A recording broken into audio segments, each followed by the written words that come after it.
अब देखो यहाँ पर जो है बोर का परमाणु मॉडल हमको देखना है।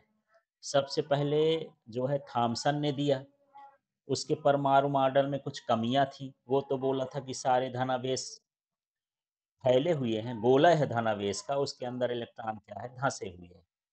फिर जब रदरफोर्ड आया, अपना प्रयोग किया और उसने बताया कि धनावेश फैले हुए नहीं है बल्कि कहाँ है, परमाणु के बीचों बीच, बहुत छोटे भाग में है। उसका द्रव्यमान भी वही है, उसका आयतन भी कम है और वो सूक्ष्म भी है। उसको उसने नाम क्या दे दिया, नाभिक। और नाभिक में ही क्या पाया जाता है, प्रोटॉन। इलेक्ट्रॉन उसके चारों ओर क्या लगाता है, उसी तरह से चक्कर लगाता है जैसे कि हाँ, सूर्य के चारों ओर ग्रह चक्कर लगाते हैं, इस तरह से उसने कह दिया। पर इसमें एक कमी हो गई।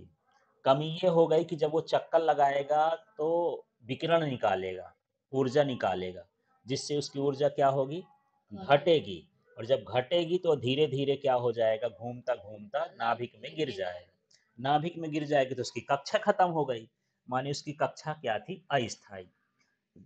तो बोर का परमाणु मॉडल आया, है ना।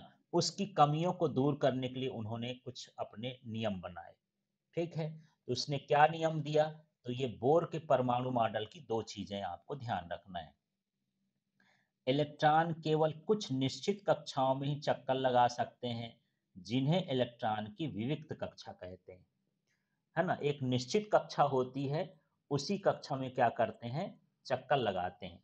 और दूसरा, जब इलेक्ट्रॉन विविक्त कक्षा में चक्कर लगाते हैं तो उनकी ऊर्जा से विकिरण नहीं निकलता।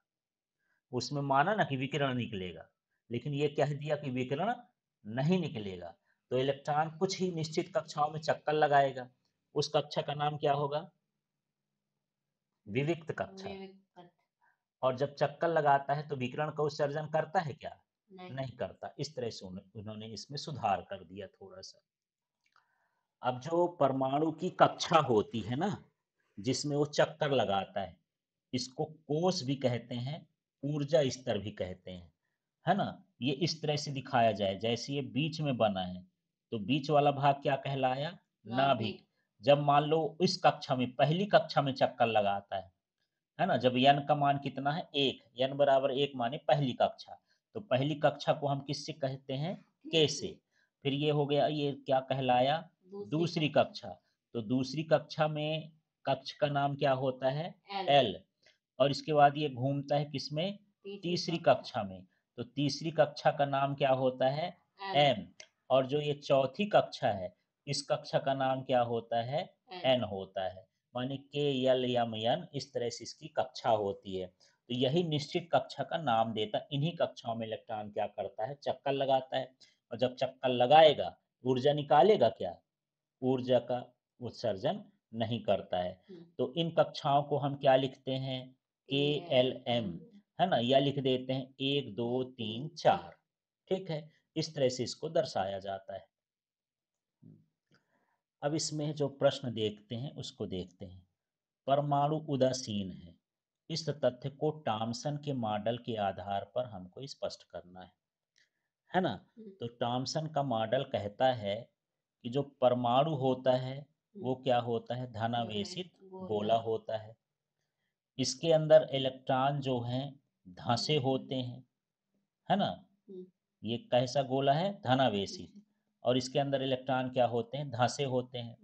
और इलेक्ट्रॉनों की संख्या, माने धनावेश की संख्या और इलेक्ट्रॉनों की संख्या क्या होती है, बराबर होती है, जिससे परमाणु क्या होता है, उदासीन होता है। क्या लिखोगे बताओ, कि परमाणु एक धनावेशित गोला है, हाँ, जिसके अंदर इलेक्ट्रॉन धंसे होते हैं और इनकी संख्या, संख्या इलेक्ट्रॉनों की संख्या और संख्या धनावेशों की संख्या, बराबर होती हाँ, जिससे परमाणु क्या होता है, उदासीन। उदासीन होता है। इस तरह से इसका उत्तर लिखना है अपने शब्दों में। ठीक है, अब यहाँ पर दूसरा प्रश्न है।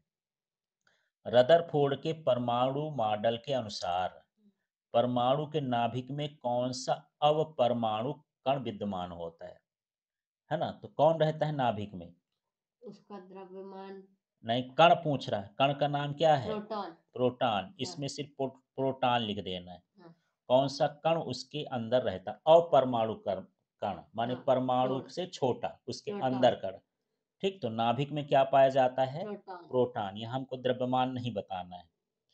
अब 3 कक्षाओं वाले बोर के परमाणु मॉडल का चित्र बनाइए। तो बड़ा सिंपल सा है। एक क्या बनाए?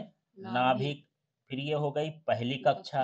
ये n बराबर 1 है और इसको हम दूसरा नाम क्या देते हैं? k। फिर यहाँ पर दूसरा घेरा लगा दो। ये n बराबर कितना हुआ? 2। और ये क्या हो जाएगा? l। फिर यहाँ पर ये तीसरी कक्षा बना दो। तो n बराबर क्या हो जाएगा? 3। और ये क्या हो जाएगा? m। इस तरह से चित्र भर बना देना है इसमें, है ना? तो एक नाभिक बनाना है, 3 गोले बना देना है। और ये k l m याद ना हो तो n बराबर 1, n बराबर 2, n बराबर 3 लिख देना है। ठीक है। अब चौथा है, क्या अल्फा कणों के प्रकीर्णन प्रयोग सोने के अतिरिक्त दूसरी धातु की पन्नी से संभव होगा? तो नहीं होगा, है ना? क्योंकि इससे पतली पन्नी और दूसरी धातु की नहीं बनाई जा सकती है ना? और इसका जो परमाणु भार होता है वो भी कैसा होता है? अधिक होता है।